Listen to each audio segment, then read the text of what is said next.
Welcome back to another CIRF report. We have not just a full moon, but we also have Easter Sunday. Now, in this episode, we're going to learn how to calculate Easter Sunday. We thought it was just arbitrarily put on the calendar. Oh no. And it is based solely on the stars.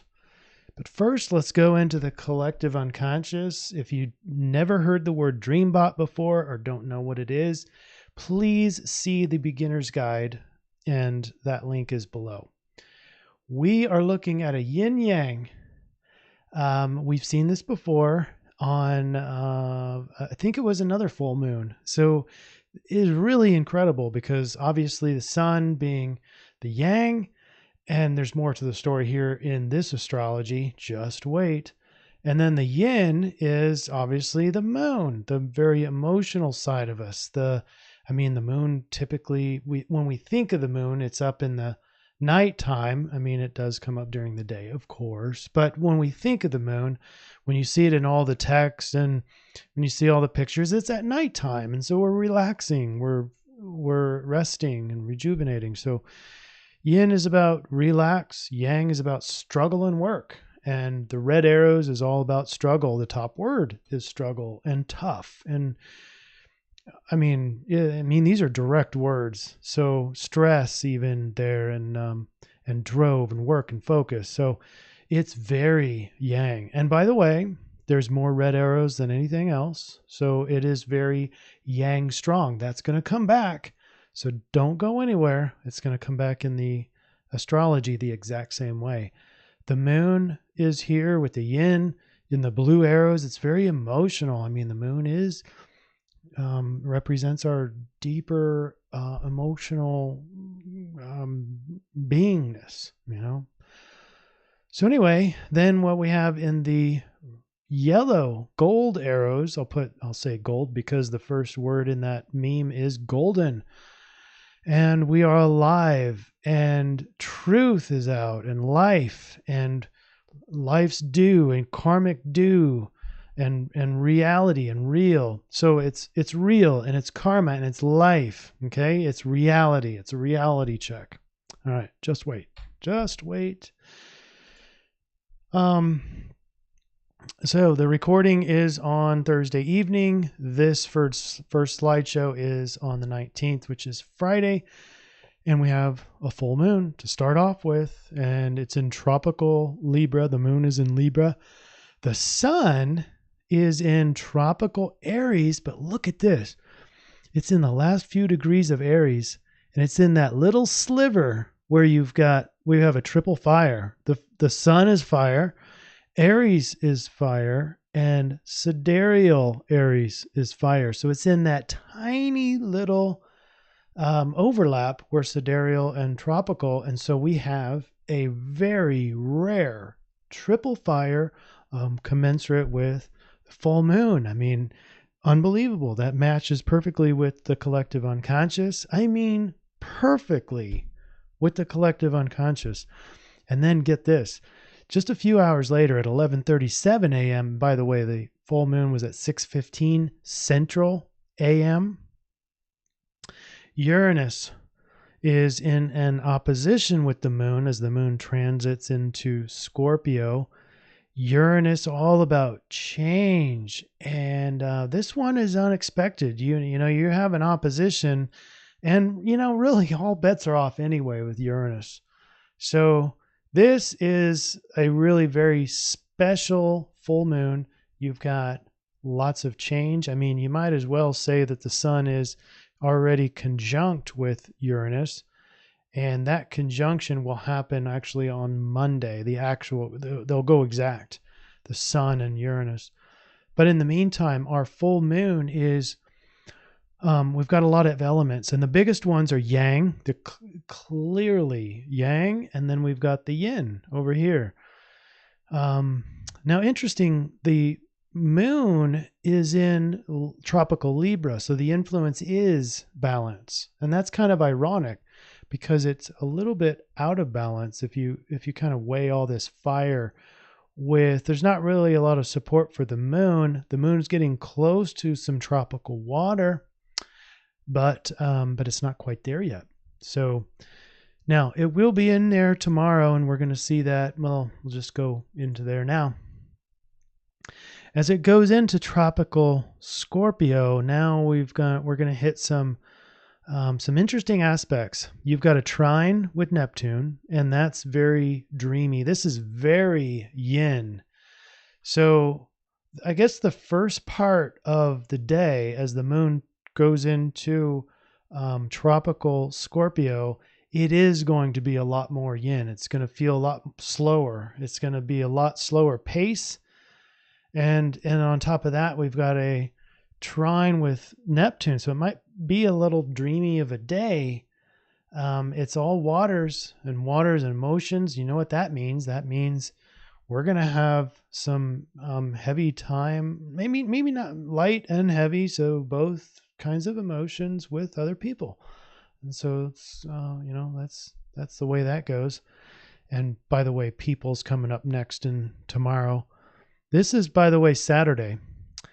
And then as the moon transits a little bit further, we've got some sextiles with Saturn and Pluto. Those are both at night, and those are over. We keep coming back to this, but the South Node, I've got it, the South Node symbolized by a downward arrow, meaning that we're going into the past. And this kind of starts where our third meme comes in. I mean, we clearly have covered the yang, we've seen the yin, and now we're in for the reality check. And this is all reality. I mean, look at this. This is, well, not only is this Saturn, but it's also Pluto. And part of our reality, major part of our reality, is the subconscious part that we can't even access easily. And that's Pluto. So that comes out. And we're in over the South Node. And so the past comes into this. That's the karmic side of this. And then it's in tropical Capricorn. So it's very earthy and very real. Reality check. This is life. These are your aspirations, your goals in life. This is life at its most clearest point right here in Capricorn under the South Node. Oh, okay. So now what's the solution? Now this is going to get a little bit confusing. Normally what we do is we go in and find the sidereal solution. In this case, we're going to use the dream bot and the collective unconscious as our kind of solution.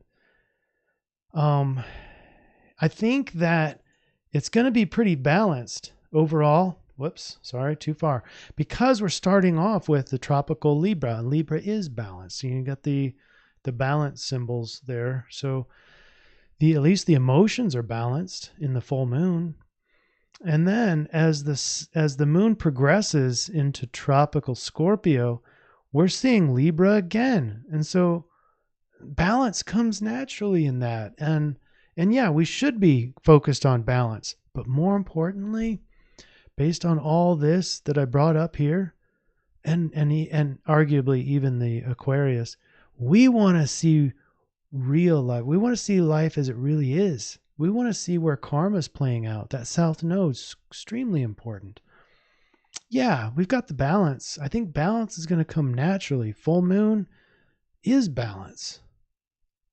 We can argue that in this case, the triple fire on that full moon kind of make it a little yang strong. In other words, you kind of feel anxious or gotta go out and do stuff, and that kind of matches with the Capricorn. Gotta do stuff. The Capricorn loves a good goal and objectives. And look where the backdrop is, Sagittarius. So let's make this simple. We've got all these different considerations. We've got all these different aspects. We know that there's clearly yang in there. We've seen the yin in there and the relaxation. Let's just do this. Keep it simple. Let's focus on seeing life clearly. All right? The goal is to see life clearly. Your task is to shed anything that obscures an accurate view of the life you're living. And that's kind of the paradox here, because clearly kind of hovering above. I mean, that's not a physical, that, what am I trying to say? Got to do some special stuff to the physical in order to do what he's doing. Clearly it's probably, made up picture, but he's trying to get to a point where he's seeing life more clearly. And in order to do that, you kind of have to step out of this reality. And remember, you get the help with Neptune at that trine over there. And the only problem there is that you've got the emotions that might distract you and keep you chained into this physical reality. So here's the intervention suggestion. Again, see life clearly as possible. Deep, unapologetic reality check. And then don't get unbalanced. He's demonstrating some balance there. But don't judge yourself as you do this reality check. That's not the point of doing reality checks. It's just a matter of seeing life clearly, and that's it.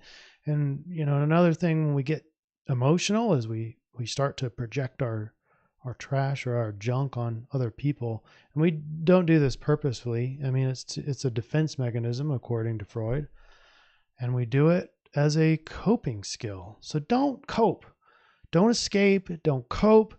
Just see life clearly and don't judge yourself. Just see it. Just see it for what it is. It is what it is. That's the ultimate punchline of this whole CIRF report. It is what it is. Sounds so cliche, but it's important. Next 3 days, you got a full moon.